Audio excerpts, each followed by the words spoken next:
जिसने दर खैबर को उखाड़ा था वो तुम ही थे, ये तुम्हें बताने आज आया हूँ। सोए हुए शेरों को जगाने आज आया हूँ।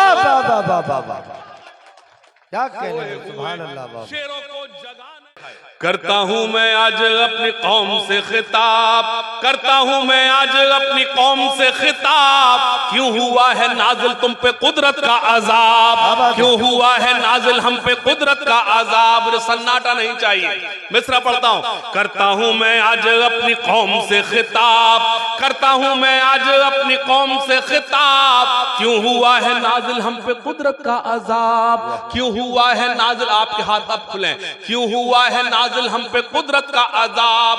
खोल के देखो जरा खुदा की ये किताब, खोल के देखो जरा खुदा की ये किताब। मिल जाएगा तुमको इन सवालों का जवाब, मिल जाएगा तुमको इन सवालों का जवाब, मिल जाएगा तुमको इन सवालों का जवाब। दाग दामन से जेहालत का मिटाएंगे, दाग दामन से जेहालत का मिटाएंगे। मुश्किलें कैसी भी आए सब उठाएंगे, मुश्किलें कैसी भी आए सब उठाएंगे। दो मिसर पढ़ूंगा। अगर मैंने फिरोजाबाद से दरभंगा मुरिया तक जो सफर किया है तो ये सिर्फ दो मिसर पढ़ने आया हूं, सुनना। करता हूं मैं आज अपनी कौम से खिताब, करता हूं मैं आज अपनी कौम से खिताब। क्यों हुआ है नाजिल हम पे कुदरत का अजाब। खोल के देखो जरा खुदा की ये किताब, मिल जाएगा तुमको इन सवालों का जवाब। दाग दामन से जेहालत का मिटाएंगे, मुश्किलें कैसी भी आए सब उठाएंगे। सुनना, मुश्किलें कैसी भी आए सब उठाएंगे। वादा करो चाहे रोटी आदि खाएंगे, वादा करो चाहे रोटी आदि खाएंगे, लेकिन बच्चे कौम के स्कूल जाएंगे, लेकिन बच्चे कौम के स्कूल जाएंगे, लेकिन बच्चे कौम के स्कूल जाएंगे। सुनना, ठहरे दरिया में तूफान उठाने आज आया हूँ। लीजिए लीजिए। हुकूमत को कोसने से कोई फायदा नहीं है, सरकारें किसी का भला नहीं करती, हुकूमत कोई हो चाहे कोई पार्टी हो। खास तौर से सुनना, ठहरे दरिया में तूफान उठाने आज आया हूं। आपके मसलों का हल पेश करता हूं। ठहरे दरिया में तूफान उठाने आज आया हूं, ठहरे दरिया में तूफान उठाने आज आया हूं। सोए हुए शेरों को जगाने आज आया हूं, सोए हुए शेरों को जगान। सुनना, तालीम की रस्सी तुमने हाथ से क्यों छोड़ दी, अपने मुस्तकबिल की खुद इमारत तुमने तोड़ दी। क्या बात है। तालीम की रस्सी तुमने हाथ से क्यों छोड़ दी, अपने मुस्तकबिल की खुद इमारत तुमने तोड़ दी। फन के कुएं तुम्हारे सारे आज सूख गए, इल्म की नदी के ये किनारे आज सूख गए।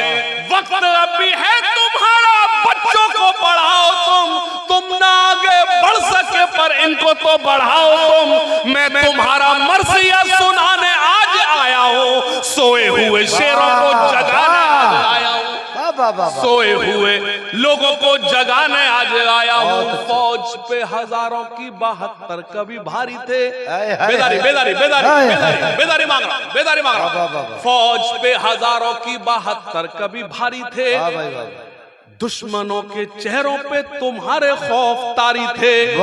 तुमने कभी साहिलों पे कश्तियां जलाई थी, तुमने अपने बाजुओं की तलवारें बनाई थी। दुश्मनों को किसने जंगे बद्र में पछाड़ा था, कौन था वो जिसने दरे खैबर को उखाड़ा था, वो तुम ही थे, ये तुम्हें बताने आज आया हूँ। सोए हुए शेरों को जगाने आज आया हूँ। क्या कहने हैं, सुभान अल्लाह बाबा। शेरों को जगाने आज आया हूँ। मतलब ही नहीं है कोई तुमको अबजानों से, क्या बात। उठते ही नहीं हो तुम दुकानों से मकानों से। वाह।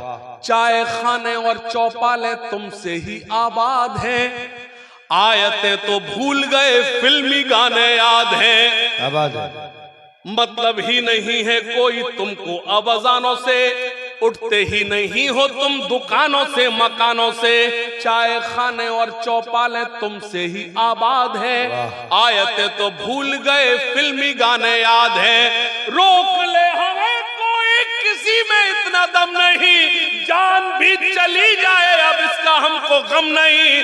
ज़हन के अंधेरों को मिटाने आज आया हो, सोए हुए शेरों को जगाने आया। वाह वाह वाह। और एक बंद पढ़ता हूं, 2018 से 2023 तक सबसे ज्यादा वायरल होने वाली शायरी। हमें और भी मज़ाहिब से सीखना चाहिए। इस हिंदुस्तान की खूबसूरती यह है, ढेर सारे मजहब एक ही मुल्क में रहते हैं, वरना दुनिया में ऐसा दूसरा कोई देश नहीं है जहां कई मजहब एक साथ रहते हैं। क्या बात है। हमें और भी मजहब से सीखना चाहिए।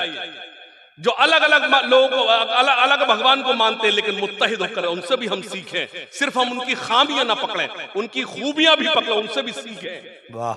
क्योंकि मजहब इस्लाम आपको हुक्म देता है कभी किसी मजहब पर उंगली ना उठाओ, ताकि पलट कर वो तुम पर उंगली ना उठाए।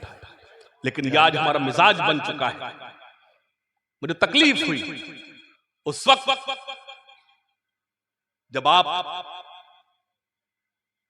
हमारी एक बहन थी, क्या नाम है उसका, राधिका मित्तल, वो पढ़ रही थी, लेकिन एक हमारा छोटा भाई, उसको यही नहीं पता किस मजहब में क्या है। एक ऐसी नाज़ेबा हरकत में उसको कह सकता हूं जो नहीं होना चाहिए थी। हमें इसका ख्याल रखना है कि जब और कोई और दूसरे मजहब के मानने वाले हमारे बीच आए तो हम उनका इतना एहतराम करें कि वो जाकर आपका मैसेज कन्वे करें कि हमको वहां मोहब्बत और इज्जत दोनों मिली थी, हद से ज्यादा मिली थी। ये हमारी जिंदाबाद जिंदाबाद। हमें ये भी सीखना चाहिए। मैं तो अक्सर इस कैमरे के सामने बयान दे रहा हूं, एक करैक्टर श्री राम, उस करैक्टर कोई नजरअंदाज नहीं करता, कोई नजरअंदाज नहीं करता।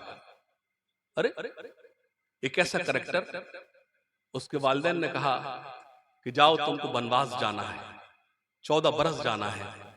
यही नहीं पूछा कि आखिर जाना क्यों है। हमसे कोई कहते दरभंगा जाना है तो हम कहे पापा आखिर जाना क्यों, ये तो बताओ। हमें हर मजहब का एहतराम करना है। मैं खास तौर से बंद पढ़ता सुनना।